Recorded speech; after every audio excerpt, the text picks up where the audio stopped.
Today's guest is Marc Marcel, a Grammy nominated spoken word poet and creator of the podcast Cosmedelic Download.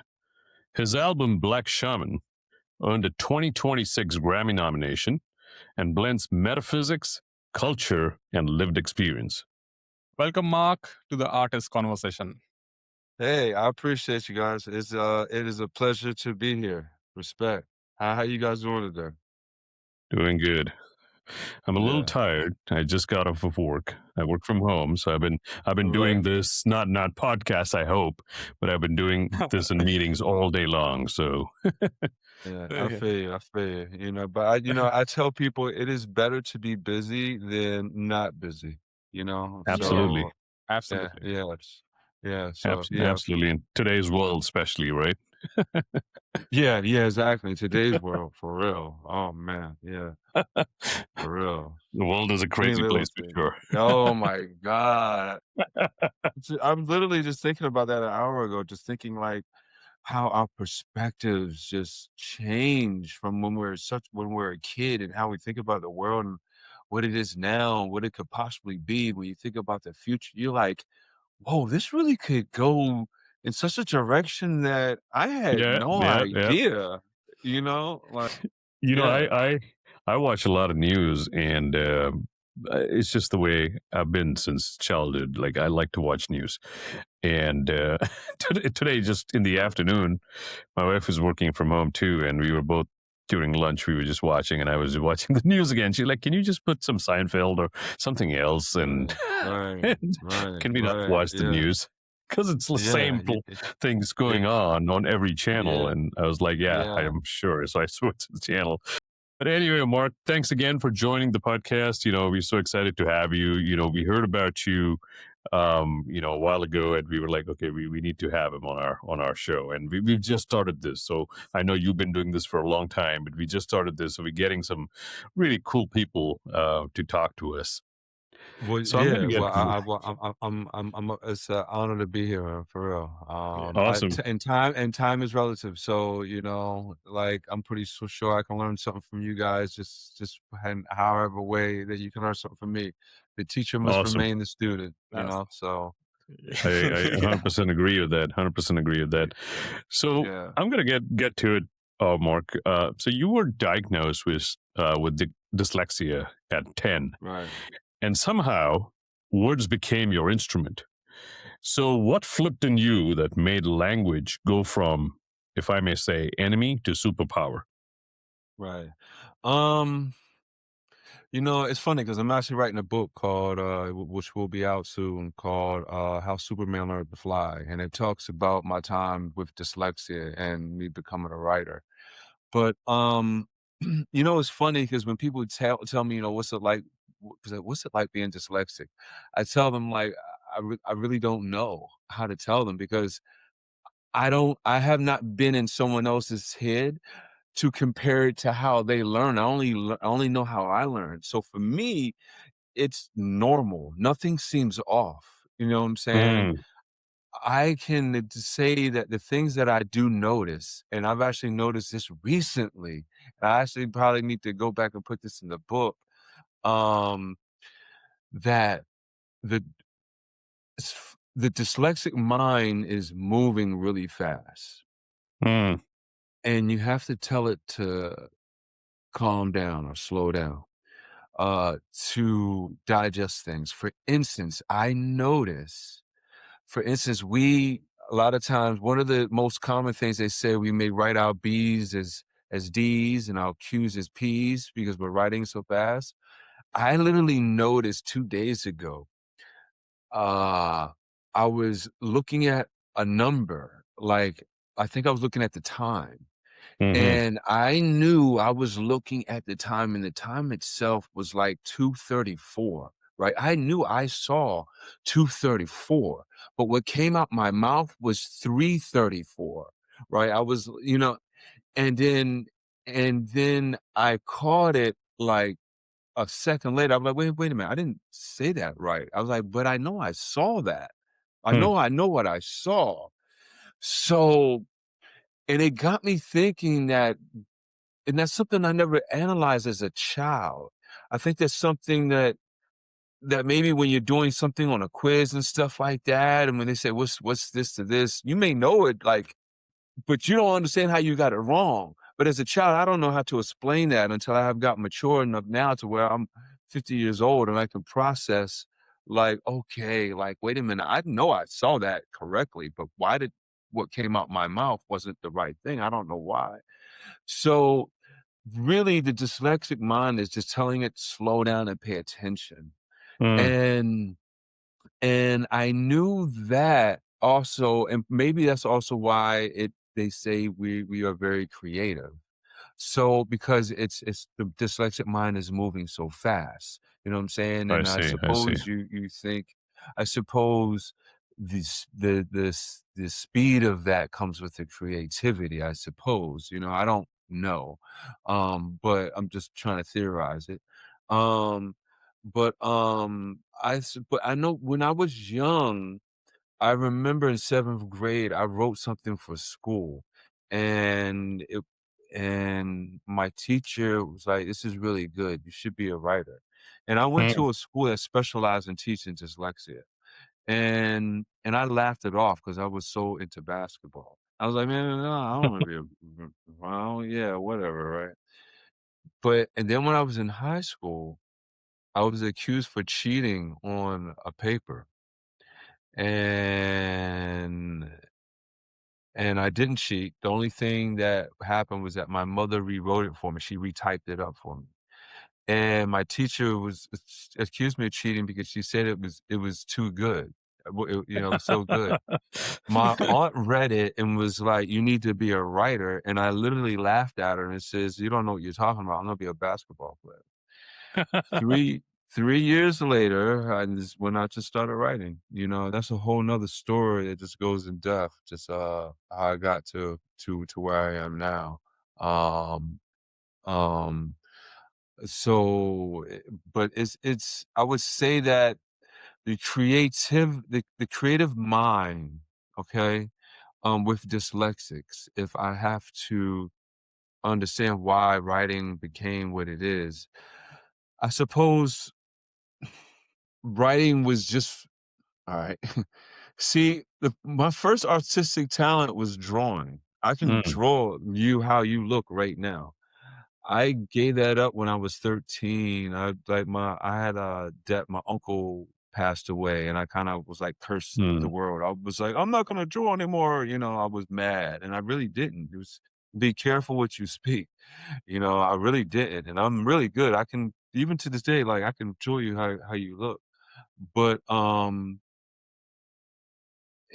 but what I'm trying to say is, you asked why did it get to writing and how that what I'm trying to say is the dyslexic mind supposedly, Mhm. from what it seems like, is very creative. So it's gonna have an artisticness to it. I see. I So see. writing was bound to happen if I just so let it be. Do you see what I'm saying? Yeah, yeah, Because yeah. it was already creative when I was drawing, and even now, like, I'm doing things that are surpassing the writing, you know what I'm saying, in a way. Like, I also animate, I have a series called Gurus, which is a philosophical Yeah. parody with yeah. So, it's the dyslexic mind for me, it's just creative, it's just pumping out creativity, and it just so Creativity. Yeah. happens that writing came into my life at a time that it did, and I allowed it to happen, I would say. That's pretty cool. That's really cool. And yeah, I was reading about your thing and animation and everything. I have a background in that too, so we Mm. can talk about it later. But Oh, yeah, so you know the grueling process it comes with. Oh yeah, yeah, god. absolutely, Yeah. absolutely. Both of us know that Oh, very, very yeah, well. yeah, yeah. Yeah, I tell you, animating and having to memorize my poems are the things I dislike the most out of having to do with all my artistic quote unquote endeavors or whatever. It's because it's a timely process, it's like, oh, Mhm. so I have so much respect for it. So yeah, respect, fellas. Yeah. Thank you, thank you. Mark, when I was reading your bio and the kit, there was one few line which caught my attention. It's about wanting to write poem on the surface of the sun, and Right. the most important moment starts right now. So Right. there is one common thing which I have noticed in both of the lines is that urgency. So where did that urgency come from for you? Man, that's a really good question, man. There are two artists that inspired me, and they inspired me not because of how good their art is, but because of how passionate and the effort and attention that they put into their art. And Mm, that is Emily Dickinson and mhm. Tupac Shakur. Right. Oh, wow. Wow. Oh, yeah. And the reasons being is because when Emily Dick I can't tell you an Emily Dickinson poem. Okay. So, but what I can remember about her was that when she died, I'll actually tell the story. I'll tell Tupac first, and then I'll tell the story of Emily Dickinson, how it relates to. It's kind of a funny story, but Tupac, I respected how he was always working. You know, he was. That's the one thing they said about him, that they always said that. You know, he was working, like doing song after song, and I respected that volume of work. And Emily Dickinson hit me the same way. When she died, no one knew who she was. Yeah. But they found like this treasure box of like 700 poems. And overnight she became like, oh wow, look at all these poems, right? So I knew that Right. inspired me. I was like, okay, well, like that at least gives some attention to the effort that they put into it with the volume of work, no matter however good it is perspective. Like good or bad is perspective. But what isn't perspective is the volume of work. You can't argue the volume of work. No, you can't. No. So I looked at it like that, and I remember actually being in class one day, and this was like after a year of writing or so, and I was like, "Mr. Williams, yeah," and he knew I was gonna go off subject. He was like, "Yes, Mark." I was like, "Yeah, didn't you say something like about Emily Dickinson? Like when she died, she like had like 700 poems, and no one knew who she Yeah. was, and she was like 43 years old or something." I was like, "Yeah, well, I'm only like 22 and I've been writing for like a year and I have 600 poems and 3 novels, like almost like being egotistical and so. And then he was like, no, Mark, that's 1,700 poems. And I was Mm. like, Okay. oh, you know. Wow. So I just respected that volume of work because you can't, it's it's a, it's a badge of honor. It's a kind of like, man, you can say anything you want. Sit your ass down. You cannot argue my volume of work. You can argue Yes. how much you don't like it and all that, but you can't sit here and say I didn't put in the work to do what I did. And art is subjective. So those are the two people that really inspired me, and for different reasons. And I've just incorporated it in my art. It is, and you're right, it is like an urgency. And it's funny, I know I will die with having work with being left on the table, because I'm doing so much, but it is what it is, it is what it is, you That's know. amazing. And especially about Tupac. I mean, oh God, I love everything he's done. I mean, even till date, I'm a singer, but a songwriter, and Suraj is a composer. And I don't sing hip hop or anything, but it's just the volume of work, like you said, even what he did, and how people respected a lot after he was gone too. A lot of different, people who are not listening to that genre. Oh my God, I still will go and search for his quotes, and I'll still go and read his quotes, and it's just amazing. Yeah, yeah, yeah, yeah. Man, some of the things that he said in his interviews or just him being stopped by reporters were just as deep, maybe even deeper than his song The guy lyrics. was way too deep. And what? Correct me if I'm wrong. He was 25, right? Yeah, he was 25. He was 25. I know. I That's mean, amazing, to man. have that level of thinking and to have that level of Right, at that right, age, I don't even know what right. the hell I was doing at 25. Yeah, exactly, exactly, exactly. It's such a he had such even through his immaturity, and which of course there are is immature ways of him, even like him starting fights. That's Hmm. immature, but he had such a heavy maturity to him, and other civil rights is just Hmm. he really was, he really had different sides to him, but Yeah, it was yeah, like, but he did understand, he did have such a depth understanding of basic human rights and needs and right and wrong. And he was a very compassionate person, you know what I'm saying? Someone who, yeah, yeah, yeah, it's funny, I guess someone who's not in the game, he was compassionate to. You know what I'm saying? Like, yeah, yeah, I yeah. guess but anyway. Yeah. Yeah, that's amazing. Thanks for giving those two examples. Talking Yeah, about of course. you know craft and performance as a transmission. You've made 20 plus spoken word albums and written Right. multiple books. It's amazing. So, how do you know whether an idea is meant to be a poem, a book, a performance, or something else entirely?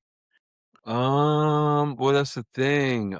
It can be all of that. Yeah, I guess you're just choosing in the moment of what you want to do with it. You know what I'm saying? I could make books out of my poems. You know what I'm saying? Like I could. It's just, yeah. You have to. You have to eventually like tone down some of the stuff you put on your plate just to just to be able to digest the meal, you know what I'm saying? You have to eventually get cooking on some things. So, I guess it's kind of like some things I guess depend on what road it takes with the creative angle. Like if you just Mm, start thinking of clever little words with an idea or something, then I guess that forms into a poem. But if you just start thinking of cool scenes and scenarios and confrontations, then you're like, hey, that could be like a movie or a TV show. Like it just, but then again, then you could literally uh just divert that into something else. Like you're up there thinking about a movie. I'm just thinking of a movie idea right now where I want to write a story where the planet gets taken over and humans have to escape. But really it's from another future civilization of humans coming back in time to overtake, and like I could make that into a movie, or I could just make that into a poem right now. You know under what a I'm poem. saying? So it's just kind of like where you choose to take it, and how things start to transpire like in the moments and seconds of the creation of it. It's really sometimes it's random, a lot of times it's random, I would say. I would say a lot of times the art creates itself. I would really say that for the most part, man. Like you let the art for the most part try to create itself, That's like amazing. Art creates yeah, itself. That's art amazing. creates, yeah, yeah. I try to just listen, you know what I'm saying? And Yeah, like yeah, yeah. I'm like an editor, you know what I'm saying? I'm like trying to hear, trying to put together like that's kind of more or less how I look at myself. I would say I really feel more like an editor than a creator because everything is Nice. already there. That's even also kind of how I look at life. Like I look at there's predetermination and then there's free will. We have no free will. I look at it all like it's just a choose your own adventure book. Like you can't create nothing new. You're just choosing what's already there. But you have, Hmm. but there's endless possibilities. So that's why you can be anything because so yeah, man. It's just how it happens. That's amazing. And Very, that's it. very cool. Great way Yeah. to look at it. No, Art creates itself. Yeah, yeah. it does. Go Yeah, ahead, Swaraj. you need to get out the way of yourself, let it create itself. For real. Mark, one interesting thing when I actually heard your album Black Shaman during the voting period of the Grammys, there was one interesting thing I found in it. It's like your all of the work blends the mystical with the everyday life. So when you're writing, are you trying to explain the universe or are you trying to make people feel it? Man, I'm loving this interview, man. For real. This is for real. Um, both, man, both in a way, I would say. I try to entertain through art. No, excuse me. I try to educate through art, Hmm. you know? So, I think great art is education. I think great comedy is educating, So I'm trying to educate through art in all kind of ways. So yes, I'm trying to explain the universe and also I'm trying to let them feel it. I'm trying to do both. Again, it depends on which angle in which I try to let the art create itself on what sometimes like the yin and the yang, which one is gonna be more heavier on one side or the not. But both, they're all intertwined. That's pretty cool. I'm liking the way you look at art overall and how this is why I love doing this, because it's like you get to hear, perspectives, from Right, different people and how they approach their work, how they approach their art. It's amazing. Talking about spoken word, Mark, a lot of spoken word we see is performed at an audience, right? But when I was going through a lot of your stuff, your brand feels more like an experience people go through, which you were kind of also explaining. So, what are right, you trying to shift in the room when you step on stage? right. I'm really just trying to inspire and, you know, I mean, obviously my aim, my objective is to have them thinking about what they just saw when doing a performance or thinking over what they just heard if they're just listening to my album. Mm. My objective is to inspire and to have them just think. Ah, if I've seen recently, excuse me, I've seen recently, I forgot who said it or how it was exactly put on what platform it was. When it was on Instagram, but someone Mm. had said the highest form of consciousness is to think about why you think what you think. Hmm. So that's really like all I'm trying to do. I'm trying to encourage people to stop operating so straight to the script or so programmed or so without thought. And I think especially in today's time, oh man, I'm probably too late, honestly. I'm probably too late. But it's so important. And the thing is I endorse AI 100%. Hmm. But and just like with anything though, I see the positives and the negatives and I think it's so important for people to really think for themselves right now. Think for thyself because there's gonna be there's gonna be a lot of them that is just oof, man. Like I can see it, man. This is man, like You mean with the kind of things are happening with AI and all yeah, the yeah, different all industries? that and misinformation. I Okay. remember the first time I heard of alternative facts. I was like, "What? What kind of shit Yeah, you yeah, making yeah. up?" And now it is actually a thing. You're like, Hmm. okay." Like, so it's like, and it's like they're gonna keep creating terms and the keep and the more you create the more you diverge it and go away from the truth of something. And when you get so far past it, man, people are not gonna understand why they think what they think. And they're Mm. gonna be so conditioned and so programmed. So really all I'm trying to do, man, I'm really just trying to encourage thought Yeah, because yeah. there's so many things that keep us indoctrinated. And I see that not only with AI, but I see that with government.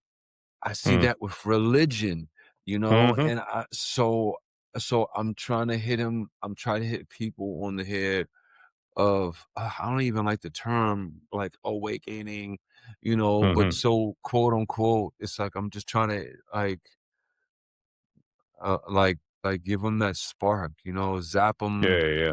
give them that jolt, like, oh shit, okay, wait, hold up, what was that? I'm alive? Like, hold up, wait a minute, hold up, I can, like the Matrix just clicked here, you know, I like that's really all I'm trying to do when I perform or when they hear something That's in my amazing. work. So it's almost like, correct me if I'm wrong, but almost like when you're up there, when you go up there on stage, and when you're performing, it's like, I mean, based on what you were just describing, it's like it's almost like a service, or it's almost like you owe it to yourself to kind of make sure that people, you kind of, those people can take this home with them, and they be like, oh yeah, what he was Yeah. saying made total sense to me. Kind of, is that?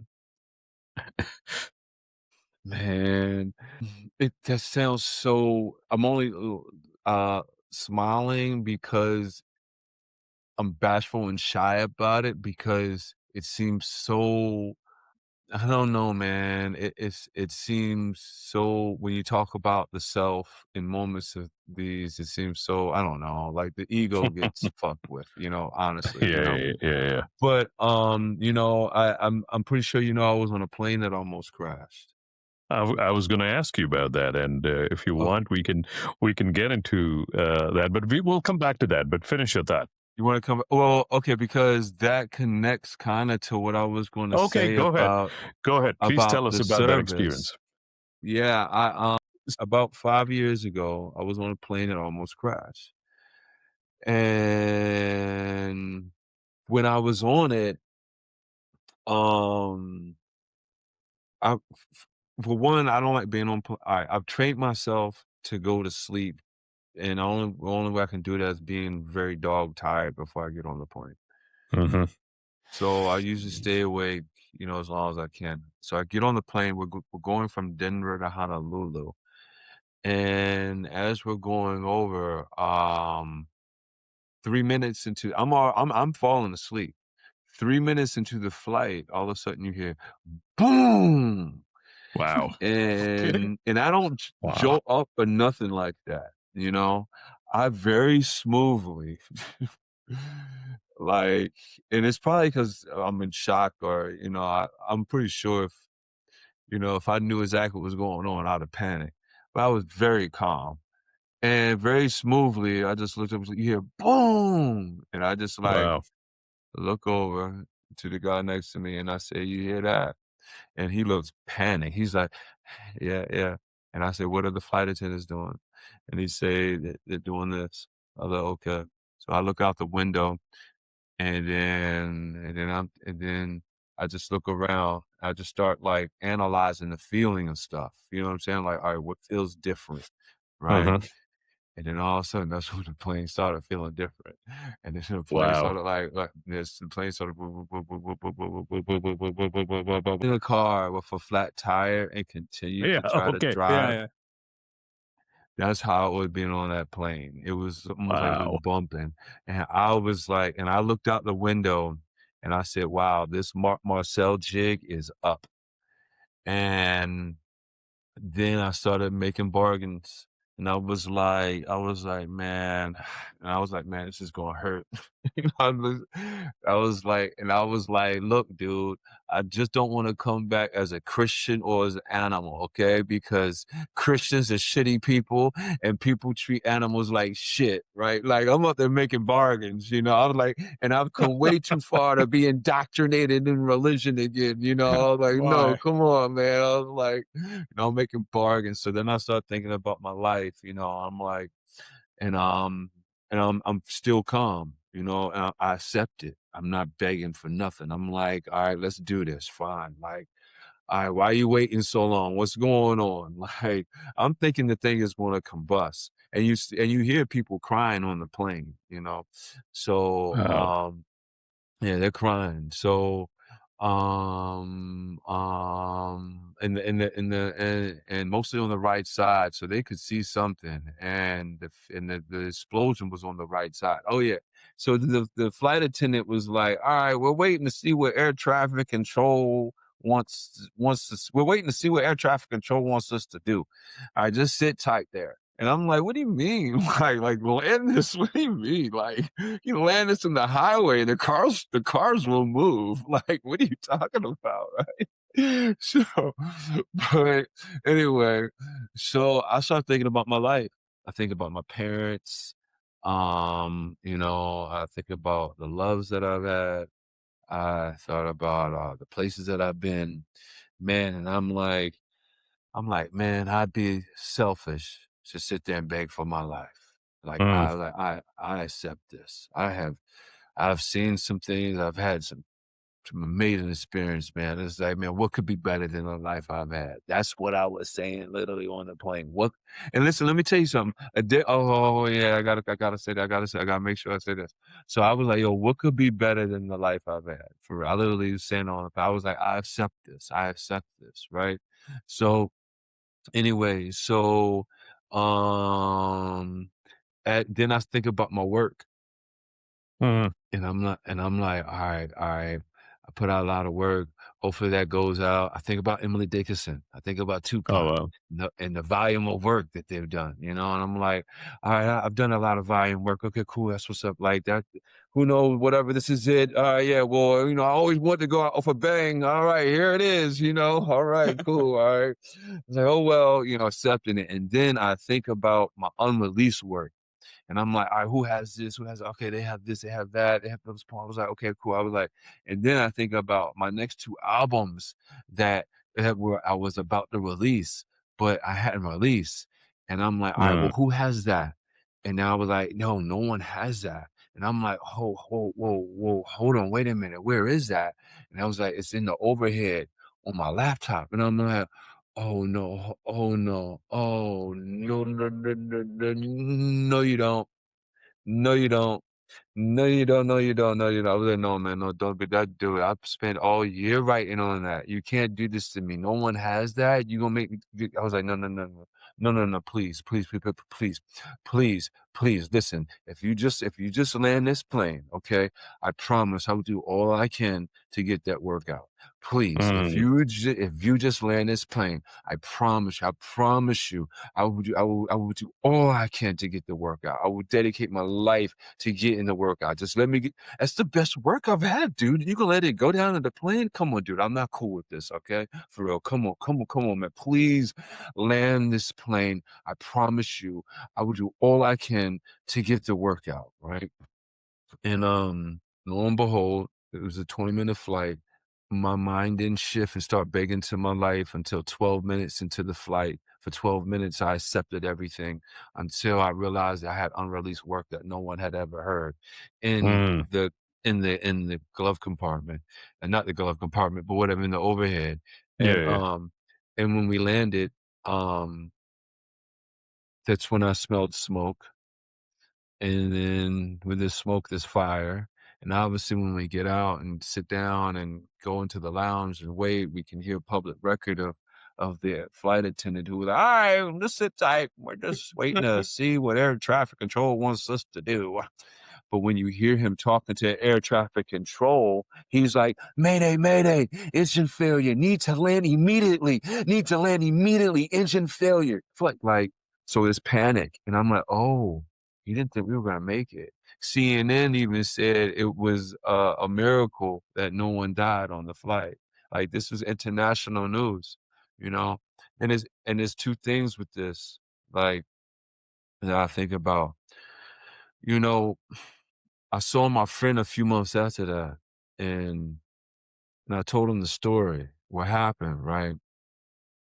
And it's funny, in the bravado friend type shit, he kinda was like, "Yeah, uh-huh, yeah, I bet you scared yourself straight, huh? Uh-huh, yeah, I bet you scared straight now, huh?" And I was like, and I told him, and I was like, "Well, actually, not really." I was like, "What you don't understand, dude, is that I was already on that tip." I was like, literally a day before that, I put up on Facebook, and it's documented, like, it's Mm. public record. Literally a day before on Facebook, I posted, "As I get older, I find the only thing I find myself concerned with is being a better human being." So, I didn't have to have this experience to make me wanna treat people better. Right, right, Like, right. I literally said that on Facebook the day before, like, "As I get older, I find that the only thing I find myself concerned with is being a better human being." Like, that's what I'm Mm. concerned with, right? And so I Right, didn't need right. this to scare me straight. And so to round it out to where you say, I think about the service. Mhm, mhm. I've had people joke with me, and I've had a few people joke with me, be like, "Hey, well, you probably saved the plane?" I'm like, "Yeah, whatever, cool."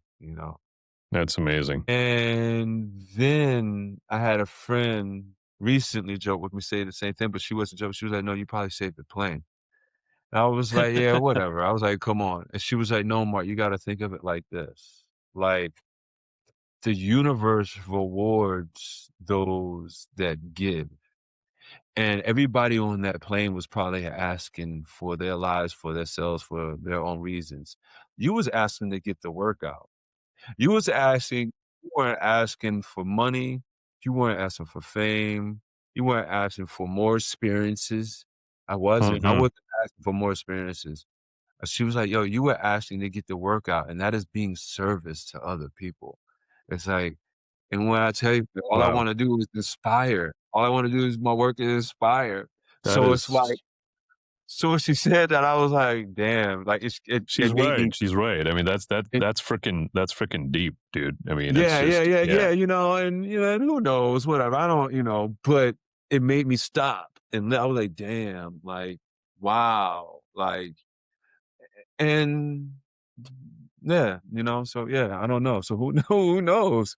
Because I tell you, it's been a couple of things that's been interesting from there because I literally was on the plane saying like, what could be better than the life I've already had? Yeah. And let me tell you, it's like God was like, here, dude, hold my beer.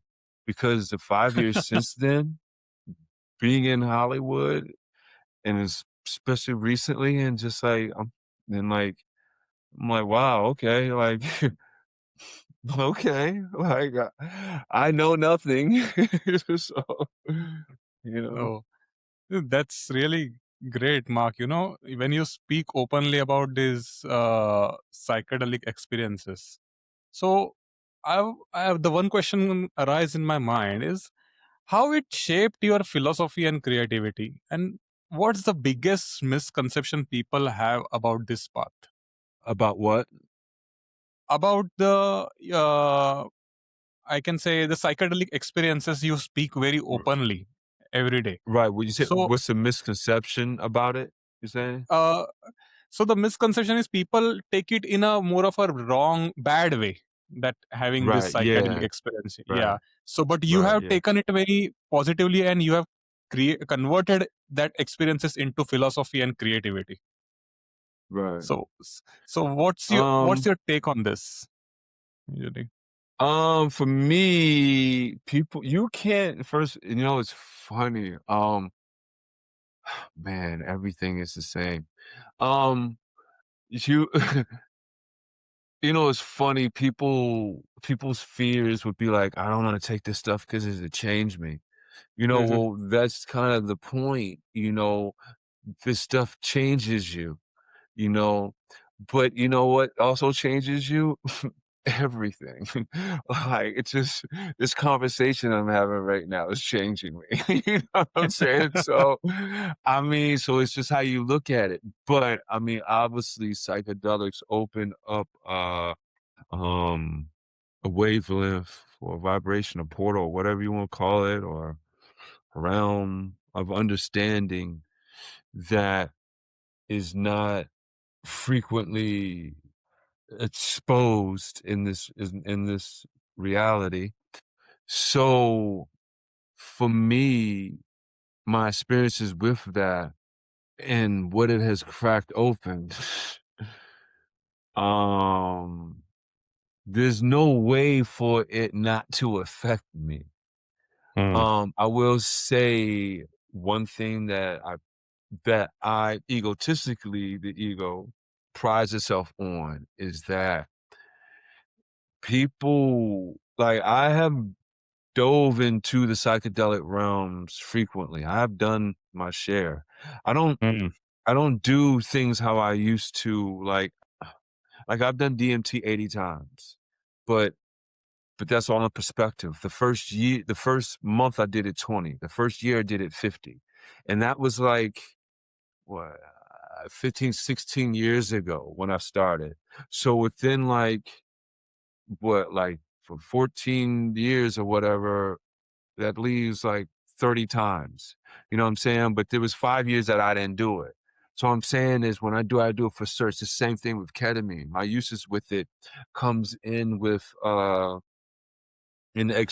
in exploitation, but in a way to teach, not for recreation, I would yeah. say. Because I write books on this stuff. I have a book called Bump that's about ketamine therapy that Mm, I'm gonna put out soon. So and also I have books on dimethyltryptamine, my time here with people. Talks about chronicles my uses with journaling with DMT. Um, but it is to teach and to explore. But so but it is so in doing that though, you have no choice but it to affect you creatively, I would say. yeah. And with all your life. My and my work is my life. So if this stuff is going to affect my life, it's my work is going to be affected by my life, which is my life is affected by my understanding of how I Uh-huh. process whatever we call this stuff. Um, in those realms. But like even with ketamine, like my experiences with it was there's a quote by Alan Watts, like when you get the message, hang up the phone. That really resonates with me. Mm, And so that's mm, why like I don't abuse these things. I'm a right. psychonaut, but I don't abuse these things. Uh-huh, uh-huh. I have friends that do ketamine constantly to do it. Man, I have friends like I know people that can't go without it. I'm not Mm, like that because I don't think I'm some better than someone like that. I can't get addicted to something, so I mm, watch myself. So I pace myself because there and the point isn't to get addicted to these things. So me, I explore, I teach, and I write about these things, and when I get my understanding of these things, then I won't say that I leave it alone, but I put it on my altar. mm, And if it's for me to get there after I'm done with it, after I'm done using it, like ketamine, DMT, whatever, or 5-MeO, then I put it on my altar. And I mean, it'll sit there. I understand what I get from it and whatever. That's a metaphor. I mean, it just, and then if it's always on my altar, I stand it. And if it just so happens that later in my life or whatever, if it just happens, then I may want to pick it up and I may, but it's on my altar and things on your altar are mm, sacred and special. It's not for you to be picked up all the time and stuff like that. Like something you just have on your dresser and stuff like that, on your drawer or something like that or whatever, you know? So that's how I treat some of these things, some of these psychedelics, I would say. And also because I know this is the trip. This is the trip. Life is the trip. I also know that. So I don't want to get too far gone in that. And basically to round that out to say like, I have had enough experiences with these experiences that I know people who have done less than me that are very cooped out. right, right. You can see it. They got the acid eyes, They're like, "Hey man, hey buddy," like That's so nice.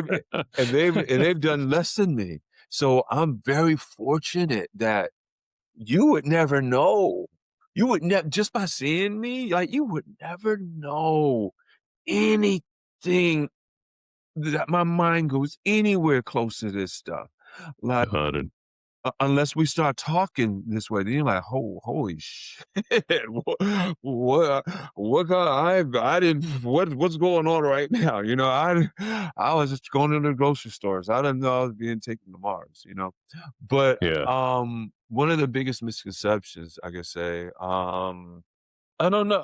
One of the biggest misconceptions is with psychedelics wise is that they do look at psychedelics. Well, I can't say that. People who do, and I know I have at once too. But you shouldn't abuse anything. Like, so it is good that I guess organically just explain what I explained. But one of the things I guess with psychedelics is that people who don't know about psychedelics look at it like it's something harsher than, I don't know, maybe cocaine or heroin or something like that, where they don't understand it. They look at it like something really detrimental to them. They're like, "Oh shit," because they hear little things. It's like someone may say, like, "Man, I was out my mind," or whatever, and that person may be like, "Oh my, I don't want to be out my mind." And you know what I'm saying? They hear these things, but they don't understand it. You know what I'm saying? I guess that's the biggest misconception because, I mean, really, like, I will say psychedelics, man, has been that is where I can credit my understanding to. I mean, I've had natural out of body experiences that one-on-one, like I've gotten more out the natural body out of body experience, but altogether, if you compare me, my psychedelic experiences have where I've gotten most of my teachings, and it That's just amazing. translates, yeah. Crazy, man. Crazy. The way you describe Yeah. it, too.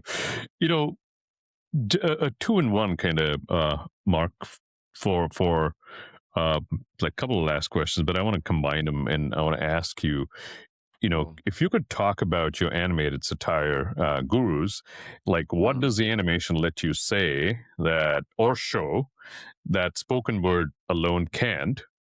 right. And zooming out from Black Shaman, that earned you a Grammy nomination, and everything it pulls together, like poetry, philosophy, psychedelia, humor, trauma. When people look back 10 years from now, what do you hope they'll say your work did for them? Oh, man. Well, Gurus, is a philosophical parody. And I take Gandhi, Buddha, Jesus, Terence McKenna, Alan Watts, I did Nikola Tesla, Albert Einstein. I take all these great minds and I kind of tamper with their personalities. Like I make Buddha have anger issues, and Gandhi's filthy rich, and Jesus is a stoner, and Alan Watts is a prankster, and Terence McKenna talks to aliens, and Wow. and um and so, but it's a satire, and I look at it like, it came about because I wanted to make fun of my own philosophies. So Uh, I created this character called Eisen Godfrey, and he has this horrible British accent, and he talks like this, and he believes the world is a cartoon. And he knows he's in a cartoon being watched by people, and so he knows he was the creation, a cartoon with all these characters. So I I created him, and I was gonna make fun of my own philosophies, and then something hit me and said, "Well, look, instead of just making fun of your own philosophies, why don't you also make fun of everything and everyone that you've learned from?" mm, So everybody in Gurus, all these people that I'm making the satire and parody about, I admire them in for so many different ways, and I also look at it like humor is a form of medicine to me. And I believe these people, if they were enlightened as they are to be, or people believe they are to be, that they can laugh at themselves. And I mm, say that one of the things my father told me when I was younger, and who knows anything, I could be completely delusional, but this is just how I understand my perspective for it and why I believe something that gurus can be very hard hitting, and it will be some things will be upsetting to people. mm, But I believe I'm doing a service because, you know, my father told me when I was young, if you can't laugh at yourself first, you have no right to laugh at someone else. And that's how I look at laughter with things, you know, I'm not trying to be harmful, you know, and I believe most of these people can laugh at themselves. So I use the teachings and do little twists to it as a way to bring attention to their teachings. You know what I'm saying? And it's like this catch 22. It's like this the way it works, you know, in the show. Um so that I actually did a movie for that, and we're working on it's already done. It looks but we may take it through another round of animation with all this like new AI stuff, you know, and just you know, just take but you know, we're going over that. But it's already done and I'm looking forward to that. That's one of my next bigger projects. I was hoping it would come out by the at the end of 26. But I'm not sure. I may have to push it to 27 because this year, like I say, like in a couple months, I'm gonna release my book on dyslexia, How Superman Learned to Fly. Mm. And I'm also working on a new project. I don't know if I want to give the title just yet. Um, but I'm smiling. I don't know if I want to give the title, but I do You want don't to have give the to. title. Yeah, but I will say about Black Shaman. Mhm. I will say there's still life in that type of work. Black Shaman is a special album to me, even personally, beyond all my other albums. I've done 22 albums. Um, it's all my albums are special. They like kids, Mhm. but this one really is different for me for different reasons. It's the album that never would have been, you know, me being on that plane.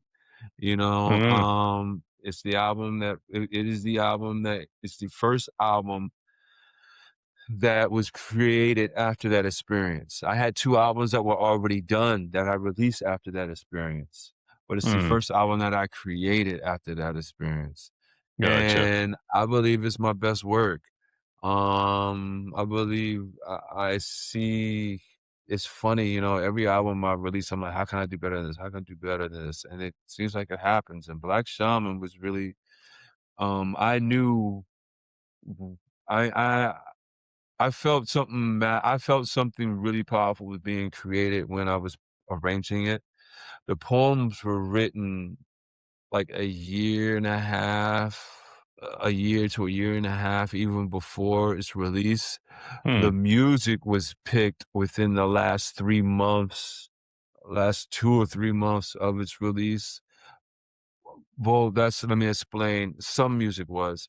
Some music I had when I recorded the vocals, Mhm. I had recorded it over music that I found on YouTube that was not my music, but I liked it. And it had gotten marinated and married to it that by the time when I went to do my album, I was like, "Man, I can't hear this with anything else." So I actually went to the producer and I asked, I was like, "Look, dude, I wanna release this album to the Grammys. If you know, who knows what happens, you know, you could be a Grammy. If we get nominated" I didn't think I'd get nominated, but I was like, "If we get nominated, you can say you're a Grammy nominated producer, you know, who knows, you know?" And he was like, "Yeah, sure, go ahead." So he let me I was like, "Really?" So I have 2 producers on my album, that's Scooby Trillion and that's The Intangible. The Intangible is the music, that he let me use. Mm. Scooby is a friend of mine, a brilliant, artist, fashion designer also. But, that the music I feel like really captures the words and what I'm Mm. saying on it. And, it really brings out, it really just brings out what I really want to say. I feel, I've had a few people message me and tell me, and 2 of them have told me both on 2 different tracks. One of them told me one, that they have astral projected off of listening to, Mm. 2 tracks on my album, and that's No More Gurus and that's God's Poem.